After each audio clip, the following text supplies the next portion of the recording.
conference as being the person who has to interrupt all of the good conversations to get things started.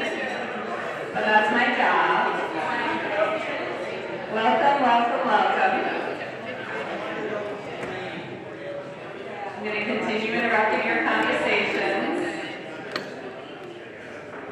Welcome, everyone. Welcome back to an EAN Summit. If you've been to one before, welcome to your first one. If this is your first time here, my name, for those of you who don't know me, is Kara Robachek. I'm the Deputy Director and Network Manager at Energy Action Network.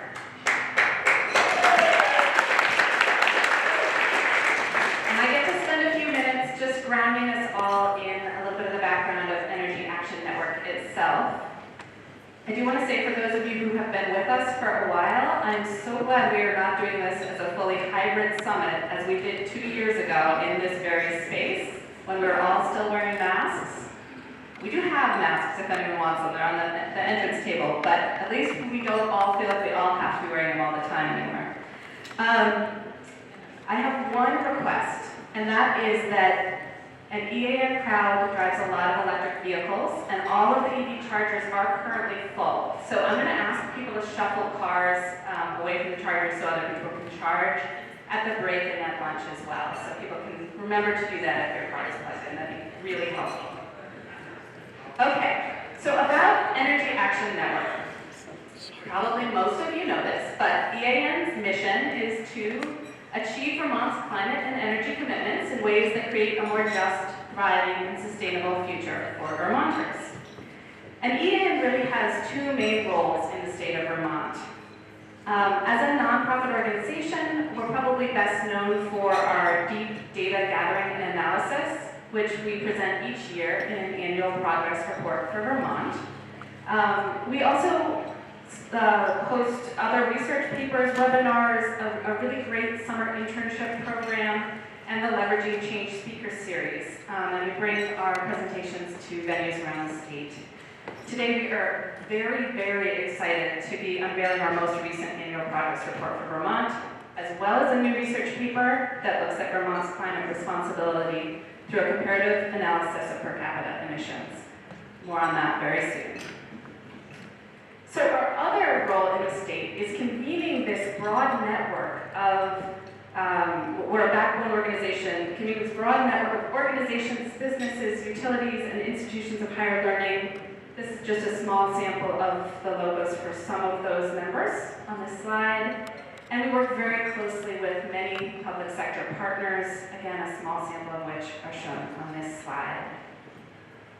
So I decided to take a look back at EAN history, and I know this barely shows up, for which I apologize, but EAN's history goes back to 2009, when a group of Vermonters came together to address the reality of climate change, the risks to Vermont's economy of continued dependence on fossil fuels, and the economic and technological opportunity presented by transitioning to a sustainable energy future. Recognizing that no single organization had the power to enact rapid, large-scale systems change, the group embarked on a systems mapping process, thus this very hard to see graphic, with over 60 thought and action leaders from all aspects of the energy sector. The work led to broad agreement on an ambitious goal. Vermont should meet 80% of its 2030 energy needs through renewable energy and increased efficiency. Later, this goal will be updated to 90% renewable by 2050. So I have a question. How many of you in this room were at some of those initial meetings in 2009 and 2010? Would you either raise your hand or stand up? All right. I ask a request of you. I have no photographs from those early days, so if any of those exist, I would love to get some photographs from those early days. But I did go back in the archives, and I found some photos from the early EAN summits in 2013 and 2014, which was very soon after the backbone nonprofit organization was started to support EAN's work. And I was able to find some photos of a lot of the same people who are going to be here today. Some of you guys have been doing this work for quite a while. Or maybe I should say that some of us have been doing this work for quite a while. I had fun looking through this photo from the 2014 EAN Summit, which is unfortunately presenting a little bit dark. But I can see some of the same people who are here today doing this work: Rebecca Ellis, Gabrielle Stebbins, Johanna Miller, Lee Seddon, Lori Fielder, and myself, about 6 years before I came to work here at EAN. In the last few years, last 3 years or so, much of our work together as a network has been structured around network action teams. You're going to hear a lot more about these as the day progresses, so I'm not going to go into a lot of detail here right now, but we have specific topics that we've been working together on for the last few years.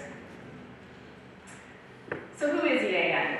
I'm going to have you all get up and do a little stretch for a moment. So if you've ever served on EAN's board of directors or been on EAN's staff, would you stand up right now?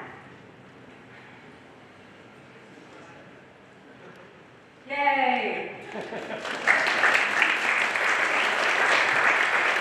Okay, if you have ever shared data with EAN as part of the development of our annual progress report for Vermont or helped us with some analysis, would you stand up right now? Yay! If you've ever been part of one of the EAN network action teams, would you please stand up right now?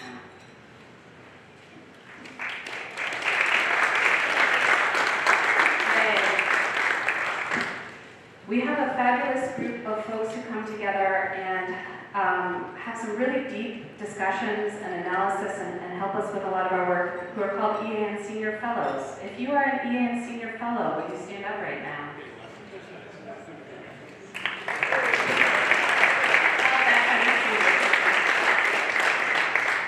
All right, two more. If you've ever attended a previous summit or a Leveraging Change Speaker Series event or EAN webinar, please stand up now.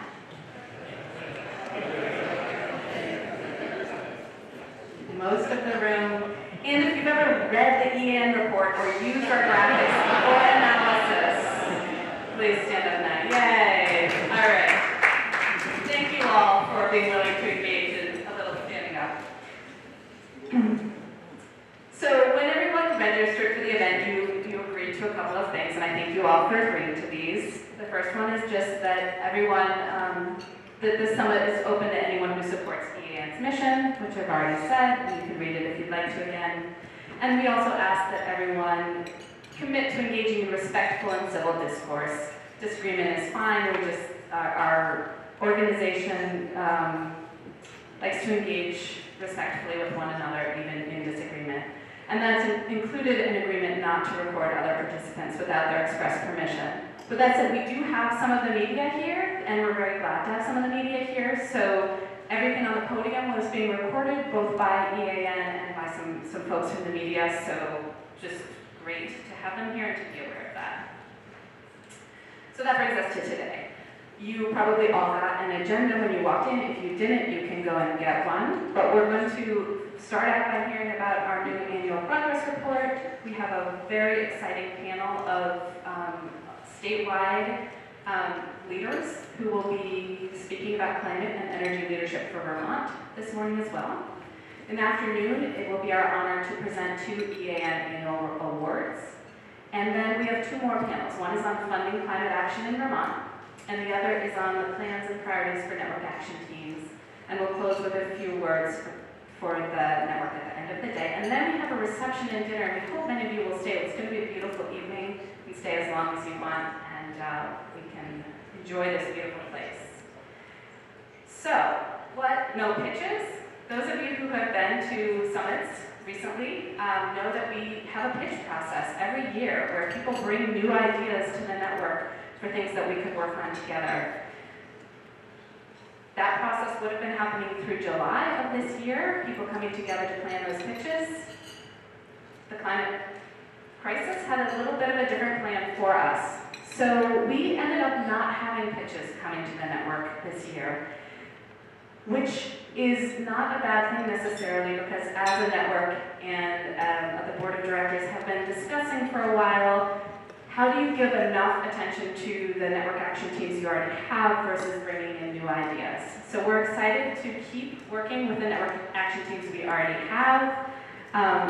And sorry not to have pitches this year, but it's okay. We have plenty to do with our current network action teams.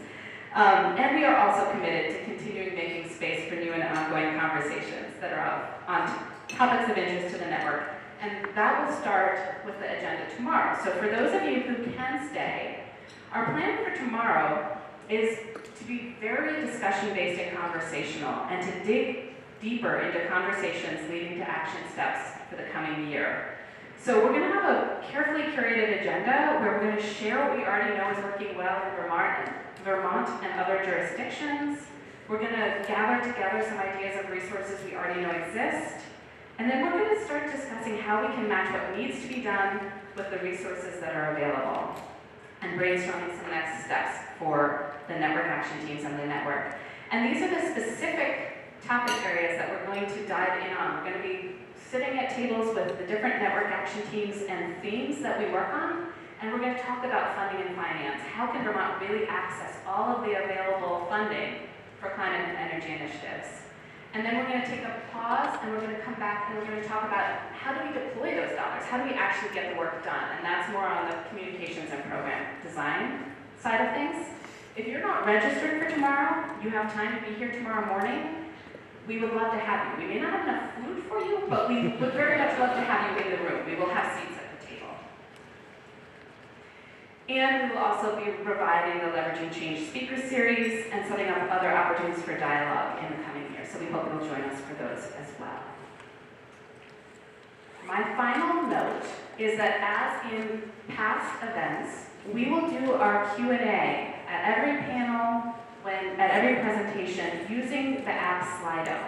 And the reason we do this is you either on the back of your agenda, using this QR code, or going to slido.com on any phone or computer, and then putting in the code EAN 2023. You can type your questions in as a panel is going, you can type your questions in as a speaker is speaking, and then people can upvote the questions they're most interested in. And what that lets us do is sort of curate the questions so that the questions that get asked are the ones that most people are most interested in, and not just the first person who shoots their hand up. If anyone doesn't have the technology, we can get you some Post-it notes to write down your questions as well, or you can ask your neighbor to put it in their phone. The questions are anonymous, it doesn't necessarily have a name attached to it, but we love to hear what most, Should be input, huh? Yes, should be. you know, the questions that most people want answered. One. Okay, and with that, I am very happy to introduce my two colleagues, Jared Dubois and Liz Steer, He's like to the come locked and in. introduce our annual progress report for Vermont.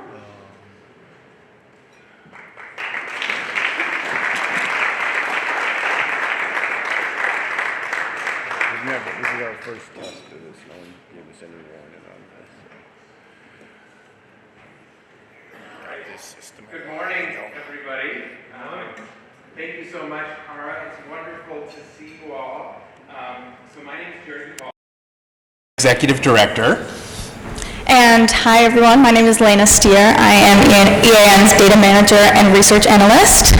And we together are going to share with you the key findings of the just released 2023 Annual Progress Report for Vermont. But before we do that, we want to stop to thank some key people who made the production of this report possible. First, I want to thank Lena, who just started with EAN in January, and as she started, we were beginning the production of the report, and really for the last 9 months, Lena has expertly, in a dedicated way, managed the production of this report, and it's been amazing. So first and foremost, thanks to Lena for her work in doing this.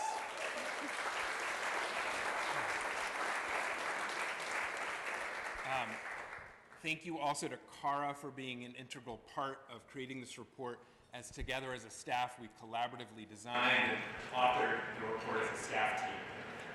The report, as many of you know, draws on data that was provided to us by state, utility, and nonprofit partners. Thank you all so much for that sharing and collaboration. We could not produce this without you. And we also want to thank the more than 30 people, most of whom I believe are in this room, including data providers, EAN senior fellows, board members, and others who reviewed and provided feedback on initial drafts of the report.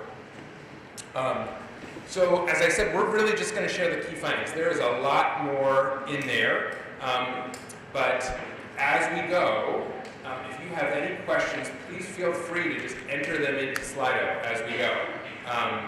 And we won't actually pause to take those questions. We're going to go through the key findings, but then we'll address any questions that have been logged in there when we get to the end. So we're going to start here. This is a page early in the report, our first key finding, and it's really meant to give us a chance to step back and put in context where does Vermont stand relative to the climate commitments we've made, the science-based climate commitments we've made. And you can see this line here. This green dotted line represents a 26% reduction in greenhouse gas emissions below 2005 levels. That is the commitment that the United States made as part of the Paris Agreement, and that same target is reflected in Vermont state law with the Global Warming Solutions Act. Many states are working to do their part towards the Paris target that we've made nationally. And unfortunately, as of the latest data, the most recent year for which we could get greenhouse gas emissions data from every state in the region is 2019. Vermont has made the least progress towards the Paris Agreement commitment of any state in the Northeast, 11% below 2005 levels. And if you look above the top half of this graph, it compares our per capita emissions with our neighbors, both in New England and in the Northeast. For reference, on the far left here, we can see the United States per capita emissions, and here we can see global.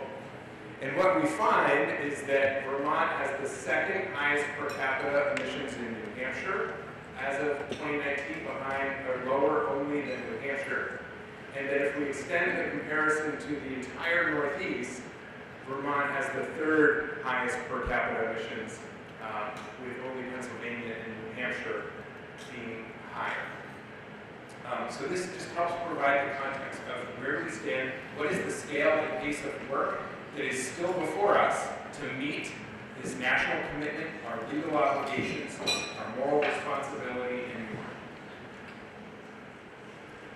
So this question of per capita emissions and Vermont's relative responsibility to act on climate are some of the topics that we explore in a more recent research paper that we released last week alongside the annual progress report.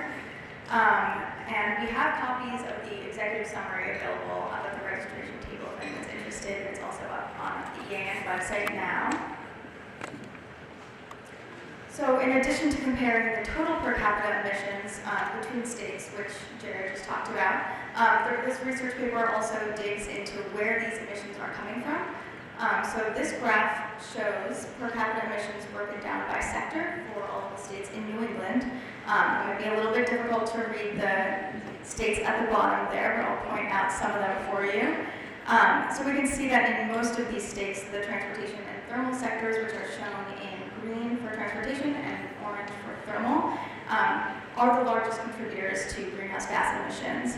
And Vermont's transportation and thermal sector emissions are both the second highest per capita in New England. So you can see that in this bar here. And only New Hampshire has higher transportation emissions than Vermont, and only Maine has higher thermal emissions than Vermont does. And on this graph, you can also see electricity sector emissions. That's shown in blue here. So Vermont's, you can see, is very small relative to the other states, but that kind of gap is made up by the agriculture sector, which is right here. But we can see that New Hampshire's per capita electricity sector emissions are much higher than the rest of the states, and this is largely due to differences in electric sector policies. So New Hampshire has the weakest renewable portfolio standard in New England. And then we also extended this comparison beyond this small region of the United States to see where Vermont stands relative to the rest of the world. So while Vermont's per capita emissions are lower than the US as a whole, which is shown in this very top orange bar here, our state's per capita emissions are much higher than most other countries in the world. And in fact, our per capita emissions are actually more than 2 times higher than the global average, which you can see on this vertical dotted line here. And that is just over 6 metric tons of emissions per person, average. And additionally, Vermont's per capita emissions are much higher than many other major world economies, or other than the US. So you can see, like, China is here at 9.6, and then going all the way down to India at the bottom. You can't really see the bar there, unfortunately, because of the colors, but and when we look at historical emissions over time as well, we can see that places like the US and Canada, which are shown on these top 2 lines up here, have, they don't just emit more on a per capita basis today, but have also had far higher per capita emissions over time. So this graph is showing back to 1960, but that trend of having higher per capita emissions for decades has contributed to these same countries having significantly higher total cumulative emissions as well. And we can think of total cumulative emissions as the extent to which a state or a country has played a role in producing or contributing to the climate destabilization that we see today. So the United States, which has relied pretty heavily on burning fossil fuels for nearly 2 centuries, is actually responsible for over 20% of total global cumulative greenhouse gas emissions since 1850. So about a fifth of total cumulative emissions.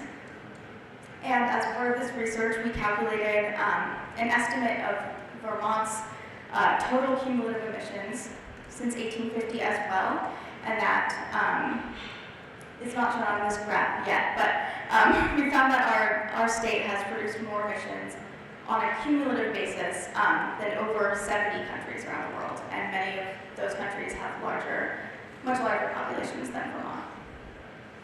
And while total cumulative emissions overall tell one really important story, we can look at it on a per capita basis as well, which allows for a more fair comparison between states or countries of different sizes, and because that accounts for differences in the population. So that is what is shown on this graph.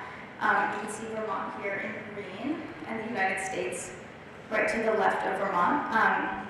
So what we found is that, adjusted for population, Vermont's cumulative emissions are among the highest in the world, rivaling the United States, Germany, Canada, major economies within the EU. Sorry. All right, back to you, Jared. Thanks, Lena. So, we always share a lot of data. We always look at the science, but this is not just a scientific question. This is really a social question. It's a question of how do we effectively act together. And so, the other part of this research paper that we looked into is all of the social science research around the logic of collective action and how do we work together to accomplish large tasks. Many of you know all too well that many opponents of climate action in Vermont and elsewhere frequently say that no state alone can effectively respond to the climate crisis, and they use that as an excuse for inaction. Now, of course it's true that no state or country alone can tackle this problem, but that can be said of every state and country. So the response should really be that is cause for stepping up to do our part, rather than an excuse to step back and shirk responsibility. Because we know that effective climate action requires collective action, with all of us doing our part where and when we can. And that includes taking responsibility for the pollution that we create here in Vermont and acting to reduce it at the scale and pace that we've committed to with science-based targets. We really like this image of a barn raising because this has happened throughout Vermont history. We know this ethic of when there is something that is too large for one person or one family to do, we can come together to do things far larger than we could have thought possible. And barn raising, I think, is a good analogy for what we have to do nationally and globally in response to the climate crisis. Because whenever any single person, state, country buys into that logic of we'll just shirk responsibility, we're not going to do our part, the load becomes heavier for everybody else, and somebody else has to take up the responsibility or the weight that we're letting go of. And there's also, as we see, a really important social dynamic here. It's not just about what is the actual, how much does that extra weight cause when you step away from lifting your part. It's also the social example and the risk of a domino effect if folks see their neighbors stepping away. And so as each of us step forward, that can reverse that and have a positive feedback loop of more people pitching in. So we want to go back to this graph. Really shows that a lot of the data that is in the Agency of Natural Resources recent greenhouse gas inventory, which was published earlier this year. You can see here on the left, these are historical emissions broken down by sector. And then these are the legal obligations in the Global Warming Solutions Act for 2025 and 2030. And one of the things that was in this year's report or inventory from the Agency of Natural Resources was some projections of what we might expect emissions in those future years to be and how they compare to our legal obligations. I should pause here to note that these projections did incorporate some really important policy and rulemaking changes that have occurred recently, most notably the adoption of the Advanced Clean Cars and Trucks rules, which will help over time significantly reduce our emissions, especially from the transportation sector. That's a huge step forward. I should also note that these projections did not account for everything that was underway, including not the federal incentives available through the Inflation Reduction Act. So these were point-in-time projections. They will be updated as we go forward, but we know, and what the Climate Council has heard from the folks doing even more updated analysis than this, is that there are still significant gaps between the legal obligations, especially for 2030, and what any modeling is suggesting a business as usual track would have us on. So we know that there is much more that we need to do to meet this legal obligation, especially because 2025 and 2030 are really close in time. And any of you who've been involved in the policy making and implementation process know that to make an impact by 2030, we're 7 years from now. It takes time to craft policy, to implement it, to see effects coming out of it. And so these are both very relevant years. And having big gaps, significant gaps between our obligations in 2030 and what is projected in the previous analysis and even in the more recent analysis, that is a problem that we need to respond to. So this graph looks at 3 key years for our emissions. 2005 is one of the baselines for the Global Warming Solutions Act. 2020 is the most recent year that we have emissions data from the Agency of Natural Resources. I see Colin Smythe and Megan O'Toole from the Climate Office over there, Climate Action Office. They do incredible work producing and sharing data. And one of the things that we can see is this really steep decline that has already happened and is projected to continue in transportation sector emissions. Now, part of this is a little bit, this has to be taken with a grain of salt because this is the 2020 emissions in the transportation sector when we saw a lot less driving during the pandemic. But primarily because of the Advanced Clean Cars 2 rules, we expect that even if it will go up, there have been increases in transportation sector emissions in 2021 and 22. We know this will go back up in the near future. Over the long term, as a result of that rule, the expectation is that by 2030, our transportation emissions will be down here. this really emphasizes the importance of clear, durable policy and regulatory action to send market signals and create confidence. It's a very different story right now in the thermal sector. We saw for the very first time in Vermont's history that thermal sector emissions, residential, commercial, and industrial fuel use, were larger than transportation sector emissions in 2020. Now, while part of that was likely due to the much lower than normal transportation emissions because of the pandemic, you look ahead to 2030, and that is something that the ANR projections show actually expect the thermal sector to be much larger than others in terms of emissions. But here's a really important point. That analysis did not account for the potential impact of the Affordable Heat Act and the Clean Heat Standard. And if you do that, you can see that would be modeled here of thermal sector emissions being all the way down here rather than up here. We will not know whether or not this happens until the PUC rulemaking process continues and there is another vote of the legislature in the years ahead. So this is a big question mark in terms of where our thermal sector emissions will be. One new piece that we've added to the report this year, because it's coming up in questions so frequently, is we wanted to deepen the understanding of why electrification is such a powerful strategy to reduce climate pollution and reduce costs.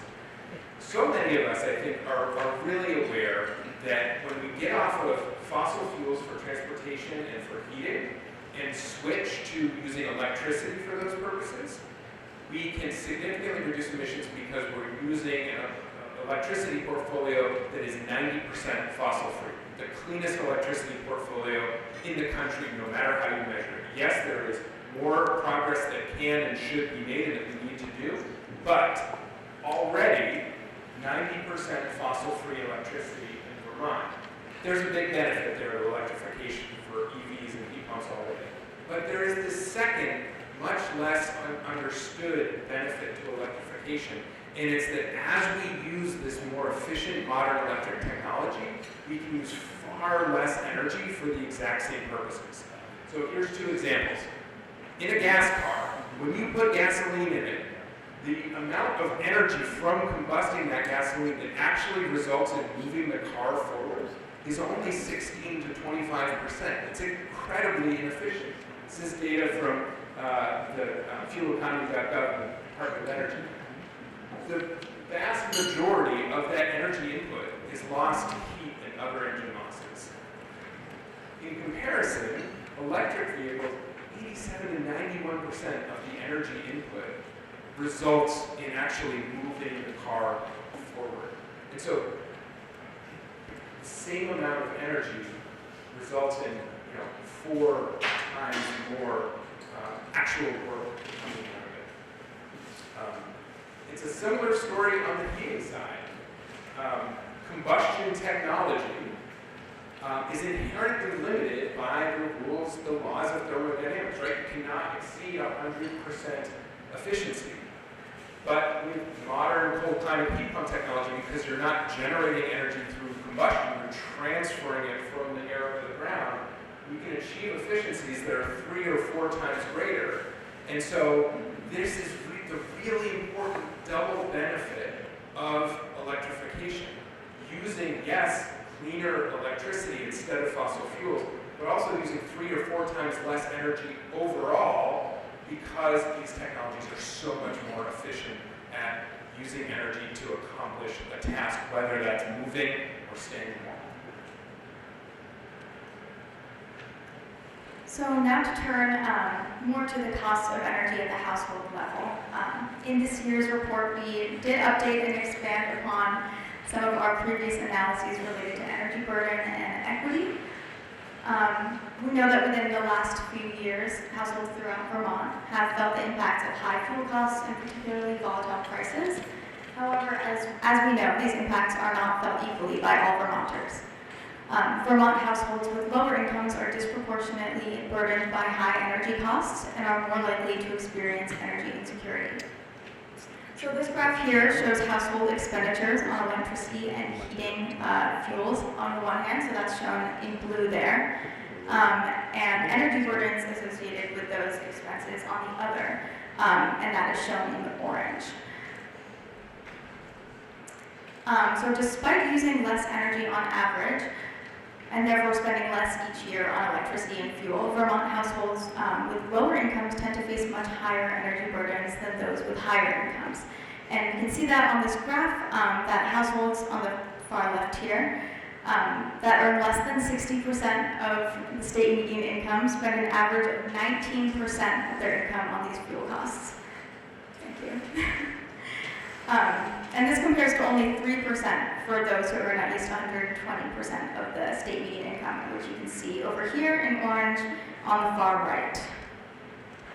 And the data shown here only include the fuel costs, and that's not to mention all of the additional costs that are associated with heating and powering homes, such as the equipment purchase and maintenance. And on the transportation side, we were able to look at the all-in cost of transportation. So that would be inclusive of the vehicle purchase, operation, and maintenance. And we can see that here on this slide. So both of these graphs do include not just the fuel that's needed to power a vehicle, but also the all-in costs of transportation. And although we didn't have the same level of data to look at it at as granular of a level in terms of the income categories for this graph on the left side here, we are still able to see a similar trend with these two categories of income level. So we can see that those with lower income, so on the left side we see the 80% of the state median income, on average are spending 30% of their income on transportation costs. And that compares to slightly lower, 25% on average for those making right at the state median income. And then on the right side here, we can look at more of how energy burdens vary across geographic regions throughout the state. So you can see that some parts of the state, including the Northeast Kingdom, up here, and parts of southern Vermont, face higher average transportation burdens than other parts of the state. So average countywide transportation burdens range from just 19% on average in Chittenden County to 31% average in Essex County. And as I briefly mentioned before, gas and diesel are higher cost and far more price volatile than electricity. So we can see that on this graph throughout the past 15 or so years. We can see these big swings in the orange and blue lines, which represent gas and diesel respectively. And then below there on the green line, representing electricity, we can see that it's much more stable, consistent pricing, and has consistently been lower for the last 15 years or so than gas and diesel.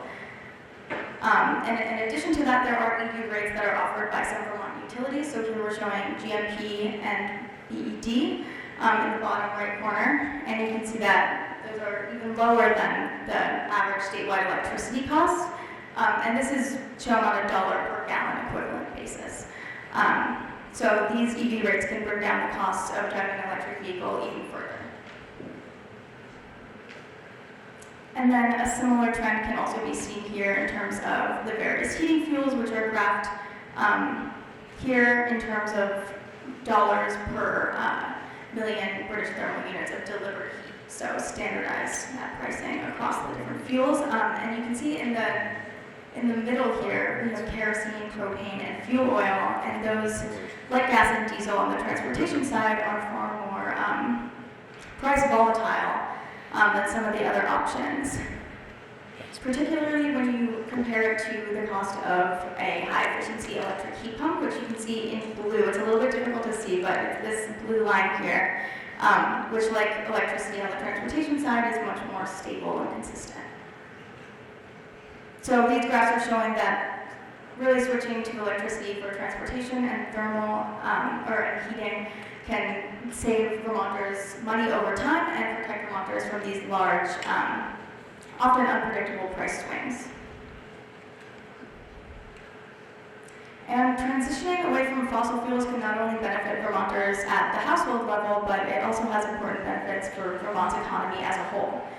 So we know that 100% of fossil fuels that are used in Vermont are imported from out of state or out of the country. And because of this, when we use fossil fuels for heating our homes and fueling our vehicles, the majority of the dollars spent, as you can see on the left side, 76% of the dollars spent in 2022 end up draining out of the state's economy rather than staying here and recirculating in Vermont.